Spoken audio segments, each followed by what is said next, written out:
வணக்கம். இது ஐபிசி தமிழின் பிரதான செய்திகள். செய்திகளோடு நான் லக்ஷனா யாதவன். முதலில் தலைப்புச் செய்திகள். மோசமடையும் சுரேஷ் செலேவின் உடல்நிலை, இறுதி உயில் மற்றும் சட்ட ஆவணங்கள் தொடர்பில் அவசர கடிதம். காவல்துறைக்கு உதய கம்மன்பில விடுத்துள்ள சவால். செம்மணி மனித புதைகுழியில் சிறுவர்களது எண்புக்கூட்டு தொகுதிகள் மீட்பு.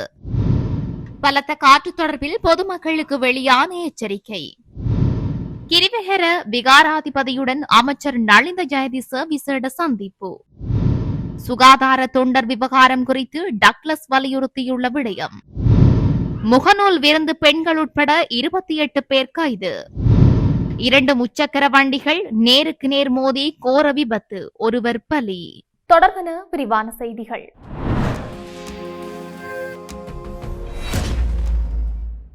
முன்னாள் புலனாய்வு பிரிவு தலைவர் சுரேஷ் செலேயின் சட்ட ஆலோசகரான அஜித் ஸ்ரீவர்தன குற்ற புலனாய்வு திணைக்களத்தின் பணிப்பாளர் ஷானி அபேசேகரவிற்கு கடிதம் ஒன்றை அனுப்பியுள்ளார். குறித்த கடிதத்தில் சுரேஷ் செலேவின் உடல் மற்றும் மனநிலை கடுமையாக பாதிக்கப்பட்டுள்ளதால் அவரை உடனடியாக வைத்திய சிகிச்சைக்காக வைத்தியசாலையில் அனுமதிப்பது அவசியம் என்று குறிப்பிட்டுள்ளார். சுரேஷ் செலேவிற்கு தகுதி வாய்ந்த சுயாதீன வைத்திய நிபுணர்களால் உடனடி வைத்திய சிகிச்சை அளிக்கப்பட வேண்டும் என்றும் முழுமையான பரிசோதனை மற்றும் சிகிச்சை அளிக்கக்கூடிய பொருத்தமான வைத்திய சாலைக்கு அவரை அவசரமாக மாற்ற வேண்டும் என்றும் குற்றப்புலனாய்வு திணைக்களத்தின் பணிப்பாளர் ஷானி அபேசேகரவுக்கு சட்ட ஆலோசகர் தெரிவித்துள்ளார். மேலும் சுரேஷ் சலே தனது இறுதி உயில் மற்றும் அதனுடன் தொடர்புடைய சட்ட ஆவணங்களை தயாரிப்பதற்காக தனது சட்டத்தரணியை சந்திப்பதற்கான வாய்ப்பை வழங்குமாறும் கோரிக்கை விடுத்துள்ளதாக அந்த கடிதத்தில் குறிப்பிடப்பட்டுள்ளது.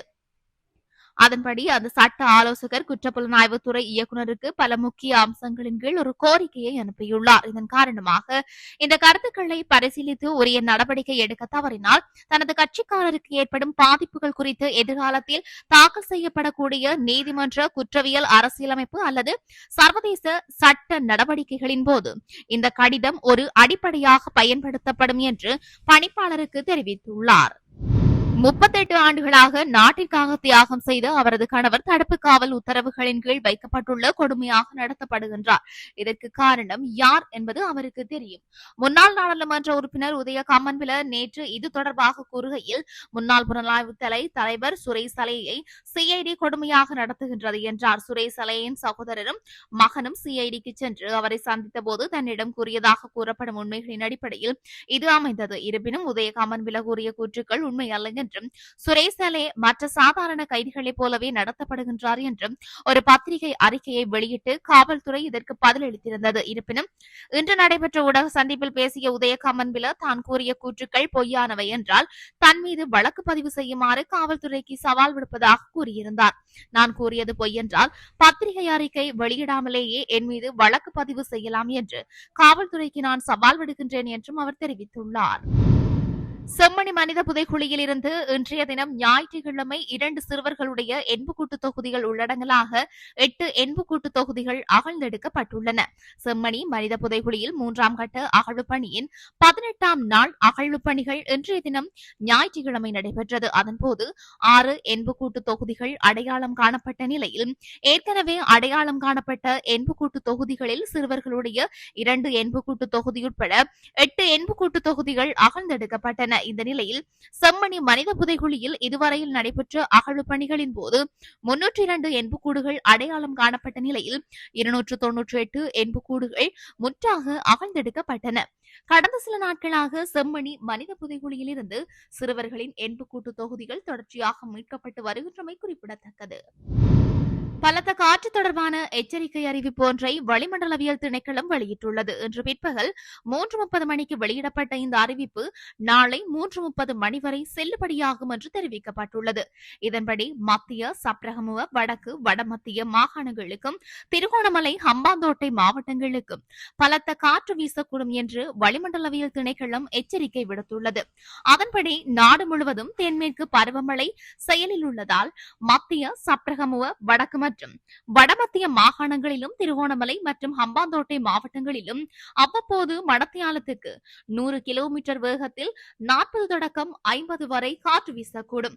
நாட்டின் ஏனைய பகுதிகளில் அவ்வப்போது 30 தொடக்கம் 40 வரை பலத்த காற்று வீசக்கூடும் என்று அந்த அறிவிப்பில் தெரிவிக்கப்பட்டுள்ளது. சுகாதார மற்றும் வெகுஜன ஊடகத்துறை அமைச்சர் நலிந்த ஜெயதிச வரலாற்று சிறப்புமிக்க கதிர்காம கிரிவெஹர ராஜமக விகாரைக்கு நேற்று விஜயம் செய்து விகாராதிபதியை சந்தித்து கலந்துரையாடினார். கிரிவெஹர ராஜமகா விகாரையின் விகாராதிபதியும் மாகமட்டுவின் பிரதம சங்கநாயகருமான வன கோபவக்க தமிந்த நாயக தேரரை நலம் விசாரித்து அவரிடம் ஆசி பெறுவதற்காகவே அமைச்சர் இந்த சந்திப்பை மேற்கொண்டிருந்தார். இந்த சந்திப்பின் போது நாட்டின் தற்போதைய பொருளாதார மற்றும் சமூக விவகாரங்கள் குறித்தும் தேசிய சுகாதாரத்துறையின் தற்போதைய முன்னேற்றங்கள் மற்றும் எதிர்கால அபிவிருத்தி நடவடிக்கைகள் குறித்தும் விகாராதிபதியுடன் அமைச்சர் கருத்துக்களை பரிமாறிக்கொண்டார். இதனைத் தொடர்ந்து அமைச்சர் நலிந்த ஜெயதிச மற்றும் அவருடன் வருகை தந்த குழுவினருக்கு நாயக தேரர் ஆசி வழங்கி எதிர்கால செயற்பாடுகளுக்கான அறிவுரைகளையும் வழங்கினார். நாட்டினதும் மக்களினதும் செழிப்புக்காகவும் பொதுமக்களின் நலனுக்காகவும் மகா சங்கத்தினரின் சமூக பொறுப்பை கருத்தில் கொண்டு வணக்கத்திற்குரிய தேரர் வழங்கிய அறிவுரைகளும் ஆலோசனைகளும் அரசாங்கத்தின் எதிர்கால பயணத்திற்கு பெரும் பலமாக அமைந்துள்ளன என்று குறிப்பிட்டு தனது நன்றி தலைவர் தெரிவித்திருந்தார். இந்த நிகழ்வில் வர்த்தகம், வணிகம், உணவு பாதுகாப்பு மற்றும் கூட்டுறவு அபிவிருத்தி பிரதி அமைச்சர் RM ஜெயவர்தன, கதிர்காம பிரதேச சபையின் தலைவர் HND ஹெரத் உட்பட பல முக்கிய பிரதிநிதிகளும் கலந்து கொண்டிருந்தனர். கவனஈர்ப்பு போராட்டத்தை முன்னெடுத்துள்ள சுகாதார தொண்டர்களுக்கு அவர்களது சேவையின் அனுபவத்தை தகுதியாக கருத்தில் எடுத்து நாம் கடந்த காலத்தில் மேற்கொண்டது போன்று தற்போதும் விசேட அமைச்சரவை பத்திரம் ஒன்றினூடாக நிரந்தர நியமனங்களை பெற்றுக் கொடுப்பதே சிறந்ததாக அமையும் என்று முன்னாள் அமைச்சர் டக்ளஸ் தேவானந்தா தெரிவித்துள்ளார். நிரந்தர நியமனத்திற்கான நேர்முக தேர்வில் ஏற்பட்ட குழப்பங்களால் தமது நிரந்தர வருமானம் குறித்த நிச்சயமற்ற நிலை உருவாகியுள்ளதை கருத்தில் கொண்டு அதன் வலிகளை சுமந்தவர்களாக சுகாதார தொண்டர்கள் தற்போது வீதிக்கிறங்கி கவனஈர்ப்பு போராட்டத்தை முன்னெடுத்தனர்.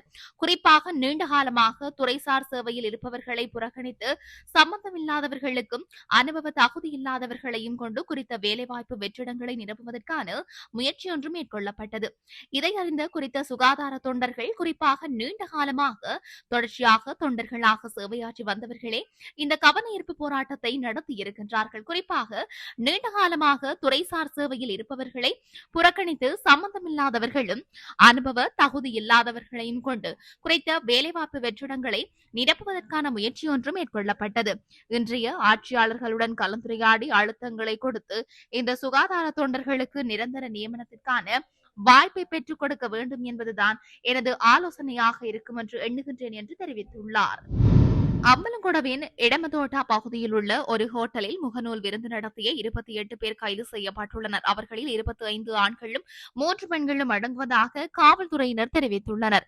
இந்த முகநூல் விருந்தை நடத்திய ஒரு இளம் பெண்ணிடமிருந்து கஞ்சா, ஐஸ், ஹெரோயின், கொகைன் மற்றும் போதை மாத்திரைகள் உள்ளிட்ட பல சட்டவிரோத போதைப் பொருட்கள் கண்டெடுக்கப்பட்டதாகவும் காவல்துறையினர் கூறுகின்றார்கள்.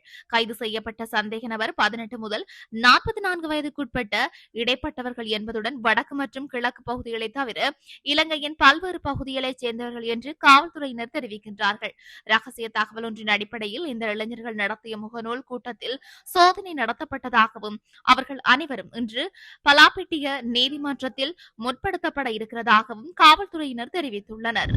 கம்பஹா மீரிகமை பகுதியில் 2 முச்சக்கர வண்டிகள் நேருக்கு நேர் மோதி இடம்பெற்ற கோர விபத்தில் இளைஞர் ஒருவர் சம்பவ இடத்திலேயே பரிதாபமாக உயிரிழந்துள்ளார். குறித்த சம்பவமானது நேற்றைய தினம் இடம்பெற்றுள்ளது. மீரிகமை பிரதேசத்தைச் சேர்ந்த 26 வயதுடைய முச்சக்கர வண்டி சாரதியே இவ்வாறு விபத்தில் உயிரிழந்துள்ளார். மீரிகமை பகுதியில் நேற்று இரவு 2 முச்சக்கர வண்டிகள் எதிரெதிர் திசையில் பயணித்த போது எதிர்பாராத விதமாக ஒன்றோடொன்று நேருக்கு நேர் மோதி விபத்துக்குள்ளாகின. இந்த விபத்தின் காரணமாக ஒரு முச்சக்கர வண்டியின் சாரதி உயிரிழந்ததோடு மற்றைய முச்சக்கர வண்டியை செலுத்திய 31 வயதுடைய இளைஞர் படுகாயமடைந்த நிலையில் மீட்கப்பட்டு உடனடியாக வைத்தியசாலையில் அனுமதிக்கப்பட்டிருந்தார். 2 முச்சக்கர வண்டிகளிலும் சாரதிகளை தவிர வேறு எவரும் பயணிக்கவில்லை. விபத்து குறித்து போலீசார் மேலதிக விசாரணைகளை முன்னெடுத்து வருகின்றார்கள். செய்திகளின் நிறைவாக மீண்டும் தலைப்புச் செய்திகள். மோசமடையும் சுரேசலேவின் உடல்நிலை, இறுதி உயில் மற்றும் சட்ட ஆவணங்கள் தொடர்பில் அவசர கடிதம். காவல்துறைக்கு உதய கம்மன்பில விடுத்துள்ள சவால். செம்மணி மனித புதைகுழியில் சிறுவர்களது எண்புக்கூட்டு தொகுதிகள் மீட்பு. பலத்த காற்று தொடர்பில் பொதுமக்களுக்கு வெளியான எச்சரிக்கை. கிரிவெஹர விகாராதிபதியுடன் அமைச்சர் நலிந்த ஜெயதிச விசேட சந்திப்பு. சுகாதார தொண்டர் விவகாரம் குறித்து டக்ளஸ் வலியுறுத்தியுள்ள விடயம்.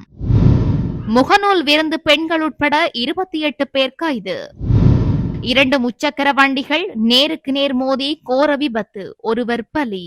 இத்துடன் ஐபிசி தமிழின் பிரதான செய்திகள் நிறைவு பெற்றன. செய்திகளை உடனுக்குடன் அறிந்து கொள்ள ஐபிசி தமிழ் என்ற எமது யூடியூப் பக்கத்தினூடாக இணைந்திருங்கள். வணக்கம்.